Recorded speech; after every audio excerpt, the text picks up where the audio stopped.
ప్రజలు కుక్కకాటు బారిన పడకుండా జిల్లాలోని అన్ని మున్సిపాలిటీలు, గ్రామ పంచాయతీలలో కుక్కలకు 100% వ్యాక్సిన్ వేయించాలని జిల్లా కలెక్టర్ ఇలా త్రిపాఠి ఆదేశించారు. అన్ని మున్సిపాలిటీలలో ఉన్న కుక్కలకు స్టెరిలైజేషన్ చేయించాలని కలెక్టర్ తెలిపారు.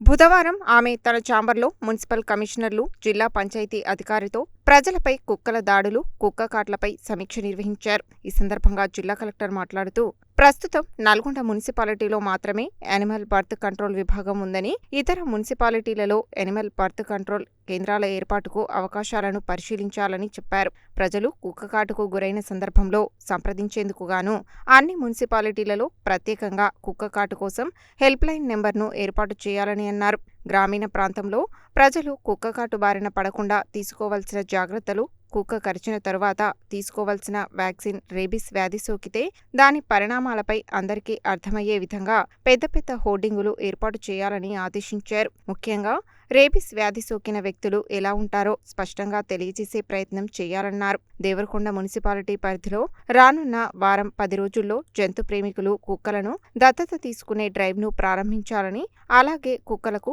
వ్యాక్సినేషన్ వేసే కార్యక్రమాన్ని ప్రారంభించేందుకు చర్యలు చేపట్టాలని, అనంతరం ఇతర మున్సిపాలిటీలలో సైతం ఈ కార్యక్రమాన్ని ప్రారంభించాలని తెలిపారు. కుక్కలను పెంచుకునే యజమానులు తప్పనిసరిగా కుక్కలకు వ్యాక్సిన్ వేయించడంతో పాటు ఇంట్లో ఉన్న అందరూ తప్పనిసరిగా వ్యాక్సిన్ వేసుకోవాలని కలెక్టర్ కోరారు.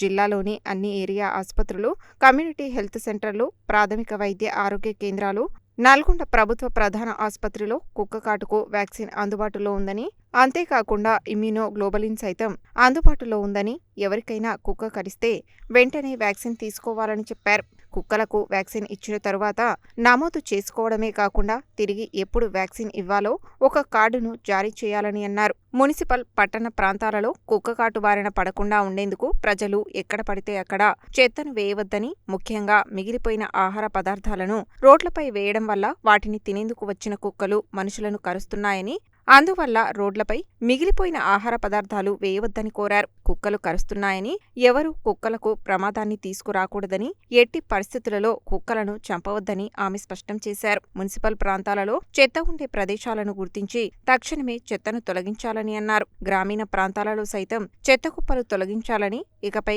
గ్రామీణ ప్రాంతం నుండి ఒక్క కుక్కకాటు కేసు కూడా రాకూడదని అన్నారు. చాలా మంది కుక్కల యజమానులు ఉదయం, సాయంత్రం సమయాలలో కుక్కలను బయటికి వదలడం జరుగుతున్నదని, ఆ సమయంలోనే అవి ప్రజలను కరిచేందుకు ఆస్కారం ఉందని, అలా కుక్కలను బయటికి వదిలేవారిని గుర్తించి జరిమానా విధిస్తామని హెచ్చరించారు. అన్ని మున్సిపల్ ప్రాంతాలలో కుక్కల ప్రేమికులు, పెట్ లవర్స్ క్లబ్లను ఏర్పాటు చేయాలని సూచించారు. జిల్లా వైద్య ఆరోగ్య శాఖ అధికారి డాక్టర్ పుట్ల శ్రీనివాస్ మాట్లాడుతూ, జిల్లాలోని అన్ని ప్రాథమిక వైద్య ఆరోగ్య కేంద్రాలు, ప్రభుత్వ ఏరియా ఆసుపత్రులు, నల్గొండ ప్రభుత్వ ప్రధాన ఆసుపత్రితో సహా కుక్కకాటుకు యాంటీ రేబీస్ వ్యాక్సిన్ అందుబాటులో ఉందని, కుక్క కరిచిన వారు తప్పనిసరిగా కుక్కకాటు తీవ్రతను బట్టి వ్యాక్సిన్ డోసులు తీసుకోవాలని, కుక్కలు పెంచుకునేవారు కూడా వ్యాక్సిన్ వేయించుకోవాలని, కుక్కలకు తప్పనిసరిగా వ్యాక్సిన్ వేయించాలని కోరారు. కుక్కకాటుకు కట్టు కట్టవద్దని, కుళాయి కింద గాయాన్ని ఉంచి శుభ్రంగా కడగాలని తెలిపారు. కుక్కకాటు తీవ్రతను బట్టి వ్యాక్సిన్ డోసులు ఇవ్వడం జరుగుతుందని ఆయన వెల్లడించారు. జిల్లా పశు సంవర్ధక శాఖ అధికారి మాట్లాడుతూ, పెంచుకున్న కుక్కలకు వ్యాక్సిన్ తప్పనిసరిగా వేయించాలని అన్నారు. మిర్యాలగూడలో యానిమల్ బర్త్ కంట్రోల్ కేంద్రం ఏర్పాటు చేసేందుకు సిద్ధంగా ఉన్నామని మిర్యాలగూడ సబ్ కలెక్టర్ నారాయణ అమిత్ జిల్లా కలెక్టర్కు తెలుపగా, మిర్యాలగూడలో యానిమల్ బర్త్ కంట్రోల్ కేంద్రాన్ని ఏర్పాటు చేసేందుకు జిల్లా కలెక్టర్ అంగీకరించారు. జిల్లా పంచాయతీ అధికారి వెంకయ్య, డిప్యూటీ డిఎంహెచ్ఓలు డాక్టర్ వేణుగోపాల్ రెడ్డి, డాక్టర్ రవి, జిల్లాలోని అన్ని మున్సిపల్ కమిషనర్లు ఈ సమావేశానికి హాజరయ్యారు.